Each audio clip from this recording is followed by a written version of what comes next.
Hello and welcome back to another episode of the Stadium Showdown, your in-depth look at the future home of the Cleveland Browns. I'm Jeff Slauson. Yeah, after 6 weeks, I am back on the show. My wife and I welcomed our first child, and very thankful and glad to be back here. A lot to cover in the world of the Browns, a lot that I missed, but of course a lot to look ahead on. So we're going to start this week Brook Park centric and then kind of work out from there. Let's start with Brook Park, like I mentioned, and beginning with a little issue that happened on the site. I want to show you this post. This is from Brook Park Fire Department on Facebook. They posted this morning, shortly after the 0800 hours shift change, Brook Park Engine 1, Medic 1, Car 4, and Engine 2 responded to a large excavator fire. The incident occurred at the site of the proposed new stadium. Fortunately, there were no exposure threats and the excavator was isolated. The fire was contained within the excavator and brought under control within approximately 1 hour. They go on to say that they appreciate Cleveland paramedics and those who helped to provide water for the hydrants there. No injuries were reported. I did reach out to the Cleveland Browns to see if there was any potential issue that happened to the site. Have not heard back on that as of yet. We also had Brittany Weir, who has become our Brook Park correspondent, essentially reach out to the mayor on this. The mayor very briefly basically just saying that it was in fact on the site and it was quickly put out and no other issues as a result of that. So a good thing there, but obviously a very scary situation. We don't know how much bigger this potentially could get or how much bigger of a problem this could be, but a quick reminder, they said they would start moving dirt in the fall of this year. That's exactly what is happening. This is not necessarily like beginning of the construction. This is just kind of what's happening as of right now. But that decision to have that construction equipment there, it's not the beginning of construction. They're kind of leveling off the land. Then we would see construction begin in 2026. Continuing on with Brook Park, we want to go to Brook Park's council meeting this week. Safety is something that we have talked about heavily related to the stadium, and this is something that we will continue to talk about with the stadium.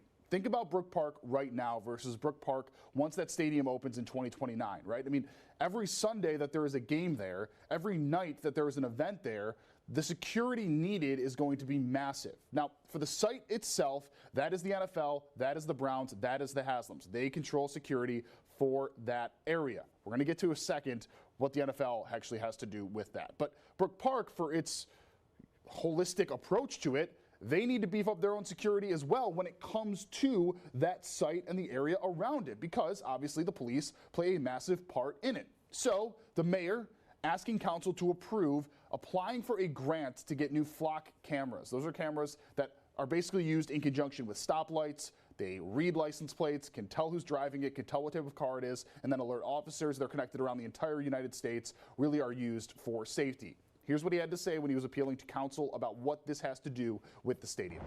I'm sensitive. This needs to be passed by the end of the year, and it is for 10 new flock cameras that will be installed throughout the city. Last year we had installed 10. This will be 10 more that we'll be placing in there. Section 2 shows you that the money needed for the aforesaid equipment and services. So it's two things that we're doing here. The equipment is $25,750, and the annual charge for the service is $24,000. And just to explain to everybody, so it's not confused, we have a fee that we pay already of around, I believe, $30,000. So this will be in addition to that.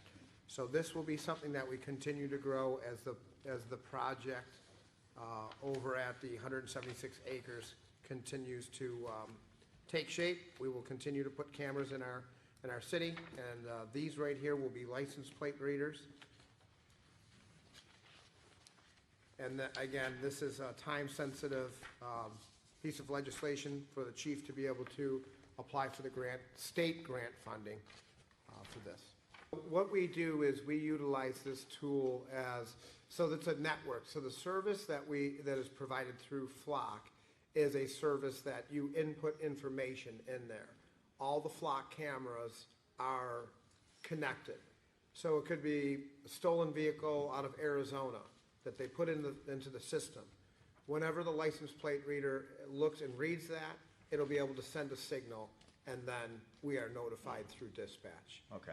We also can be able to put certain times, dates, and times into the system. So if we believe that at 4:15 p.m. we're looking for a certain vehicle, we can be able to put the correct information, the criteria into the system, and be able to look for that license plate.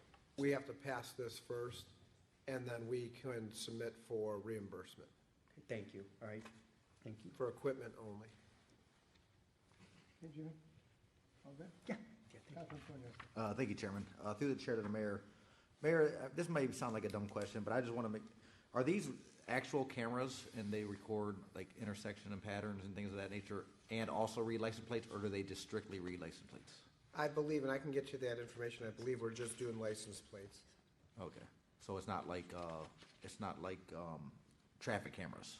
They're just strictly flagging plates. No, we're working on, Chief Powers and Captain Stopiak are working on a completely different system which would network all of these together, flock, license plate with the other type of cameras that we'll be putting in that we'll be able to see things that are further distance. Okay, that's all I had. Thanks. So yeah, 10 flock cameras from last year, 10 flock cameras for this year. We'll have to wait and see exactly how they're precisely used, but I thought it was very interesting how the mayor was stressing traffic patterns as well as safety, right? I mean, these things read those license plates. That's obvious for why safety would be needed for that, but no better way to be able to assess the traffic patterns, how traffic is working in and out, than by having those legitimate readers that are tracking it naturally. So obviously we'll have to wait and see how successful it is, but it just shows you the layers that are being considered in this, why it's needed to get this now, and why the mayor said it is time sensitive. Let's move on a little bit here. We mentioned these flock cameras would be used for outside of the stadium because, again, Haslam Sports Group, the Browns, the NFL, they control all of that security for the site itself. In fact, there is new technology that they have been using. Artificial intelligence, face reading, things like that are used for it. Our affiliate out in Minnesota did a story on this prior to last season. I think it's really important to show you exactly what is going on. This is actually currently going on in the current stadium that the Browns have downtown, but still, I think it's important to show you how the security actually works and why, again, the NFL, the Browns, they are responsible for security on their site and that massive, massive site in Brook Park. Like the start of every NFL season, there's already plenty of things to talk about. Who's starting, who's out, and now in the starting lineup, your privacy. As you navigate your daily life, there are cameras everywhere. The NFL has announced that they'll use facial recognition technology league-wide this year in every NFL team stadium, including here in Minneapolis. It is a technological benefit. Eric Ebner is the Chief Technology Officer for 360 Security Services, focusing on cybersecurity. He says this announcement by the NFL makes sense considering there's hundreds of thousands of fans inside these stadiums on Sundays during the season. Those efforts, along with something like this is just another thing that they're trying to implement and to use. Technology can be good if it's used for good. And according to the ones who are making this happen, that's the goal. So that's what's actually being used in Minnesota. The Vikings are using that just for credentialing. They're not using anything for fan-facing at this point. Jeff Beam, the COO of Wicket, says there's a lot of misinformation about his company's product, mainly that many think it's for fans. Though there are plenty of teams that are using it that way. Beam says the Cleveland Browns and others are using their facial recognition tech in other areas. In fact, Wicket started with the Browns during the 2020 season, specifically for fans at entry points to not have to get close to show their ID. Something Beam says is likely why people think this league-wide initiative is about fans. I don't know, misuse out there that says we're scanning everybody within the stadium. We are not doing that. It is only at points of entry or at points of purchase for fans who choose to opt into this program. Ticket buyers in other cities can opt in, but there are others, not fans, who have chosen to opt out. The Las Vegas Police Protective Association has said they won't comply and took issue with having their faces scanned during preseason games. It was just a lot for us, for officers that are already vetted, verified, and confirmed who they are, to come work an event and say, well, we need enhanced security against you guys as well. Steve Gramis with the Police Association says they're concerned about storing facial data of police and proposed potential alternatives to the NFL, including using detailed badges for games to identify their officers. There's a lot more that we could be talking about if that's really what you want to do, than requiring biometric data, submitting photos. Beam says they're secure and confident in their security, emphasizing that their technology isn't for anything more than that. We are not using surveillance cameras or fan cams or anything like that to match people's faces. That's not what we do, and that's not what our software is capable of doing. All of that, obviously, in addition to traditional security that the Browns use and having monitors throughout the entire stadium as well. But it's the 21st century, expected 21st century stadium and 21st century security as well. Coming up after the break, it's been 30 years since Art Modell made the decision to move the Browns to Baltimore. We take a look back, looking at everything that went into it, and also, of course, where that leads to us now. That story after the break.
Welcome back. Step into your time machine 30 years when these were popping up all over the streets. Stop Art. This was to prevent Art Modell from moving the Browns out of Cleveland. This is authentic. This one is from us here at 19 News. We've had somebody that has had this for years.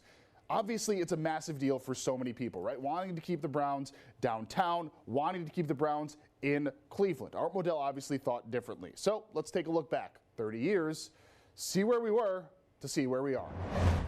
This is a great day for the state of Maryland, and I've got to tell you personally, this is a great day to be governor. You all know that I have said repeatedly during the course of the last several months that I would not stand before the cameras, I would not stand before the people of Maryland until I had a signed contract in hand. Ladies and gentlemen, we have a signed contract in hand. The Browns are indeed coming to Baltimore. This has been a very, very tough road for my family and for me. I leave Cleveland, Ohio, 35 years, and leave my heart, a good part of my heart and soul there. I can never forget the kindness of the people of Cleveland, the fans that supported the Browns for years. But frankly, it came down to a simple proposition. I had no choice. I will not get into that today. This is not the time for it, but I will address with greater detail at a news conference in Dallas tomorrow. I'm delighted to be here. I look for a new beginning for my family, for my associates, my employees. I'm not exactly a stranger to the legacy of the Baltimore Colts. I was in the league when they dominated the scene in the late 50s, early 60s. Sort of grew up with Unitas and Marchetti, Artie Donovan, Ray Berry, who ended up as an assistant coach with the Browns, Lenny Moore, Bobby Boyd, some wonderful players. And I know what you went through 11 years ago, because that's exactly what's happening in Cleveland right now. And I am deeply, deeply sorry from the bottom of my heart.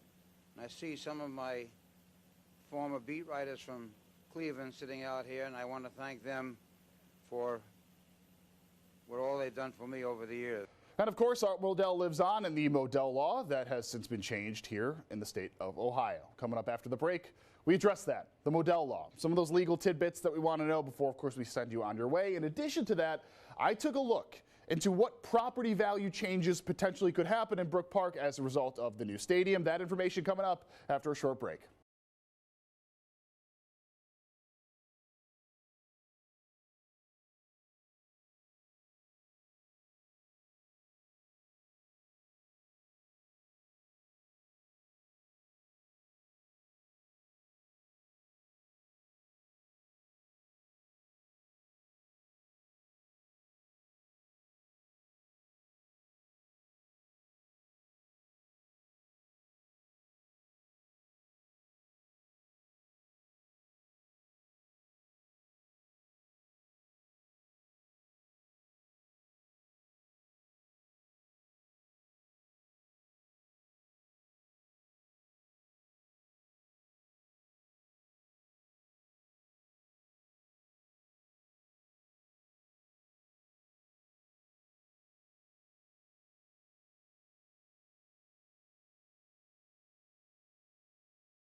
While, yes, the city of Cleveland and the Cleveland Browns have come to an agreement on how the team could move out of the city of Cleveland, that doesn't mean the lawsuits have to come to those agreements as well. Two things I want to hit on really quickly related to those lawsuits. First, the state of Ohio has moved to dismiss the lawsuit over the $600 million Browns funding. So essentially, the lawsuit related to should the state be funding a stadium like this. Second, we are still in, at least as of right now, very early stages in a large majority of these. In fact, the hearing dates were just set in the federal unclaimed funds lawsuit. So this is the same one that the state wants to be removed. So those two, as of right now, still moving forward. The state moving to dismiss it. The hearings already starting to be set in motion. We're going to be checking in with our legal analyst, Alyssa Belli, next week about these and kind of giving us a primer on where we are, where we've been, and of course, where we're going to be with those lawsuits. Everything's moving forward. I want to be very clear on that. The thing is, it's still legally kind of a mess, so we're going to have to figure that out. All right, last thing I want to touch on the show here. I looked into this over the time that I was off for the last 6 weeks. Property values, the city of Cleveland, and Brook Park. How does a stadium play into that? I think this is incredibly interesting. You hear the Browns talk about how this could be very good for Brook Park. You hear Brook Park talk about how this could be very good for Brook Park. But what does the data say? So I looked into it, and let's get into that data right now. These are all courtesy of a couple of studies that I looked at, one particular from Trulia. This study looked at 5 new professional stadiums. This was a 2016 study built in the last decade within a 2-mile radius, homes within a 2-mile radius. That study found that no homes had a noticeable impact on raising values. So basically, around the stadiums, none of the homes saw a raise in their perceived value within 2 miles of the stadium. Just to kind of show you this, based off of some things, property values near AT&T Stadium, that's Dallas, lost value compared to the greater Arlington area after it was opened in 2009. Lucas Oil Stadium, Indianapolis. They also saw that home values around Lucas Oil Stadium failed to keep up with the rest of Indianapolis. Basically, across the NFL, homes near pre-existing stadiums saw their values rise. Homes near current or new stadiums saw their values decrease. Basically, all what I'm trying to say here is the numbers show that there is no certainty that if you have the homes around the stadium trying to sell those, that there's no certainty that the perceived value will increase once the stadium is actually in place. In fact, in a couple of these instances, when it comes to Dallas and Indianapolis, those homes started to see a decrease in value as a result of the stadium. Obviously, a wide range of reasons why that could be, but I think it's very important when we talk about the logistics, and of course, when we talk about how these homeowners of Brook Park should feel about that potential stadium. All right, that is it for our latest episode of the Stadium Showdown. Of course, you can catch our latest episodes at the QR code on your screen right now. All of that available on our website at cleveland19.com. And that is it. Thank you so much for joining us. Really great to be back on the show. Next week, more legal analysis and, of course, much more to break down. For now, I'm Jeff Slauson of 19 News. Have a fantastic night. We'll see you all next week.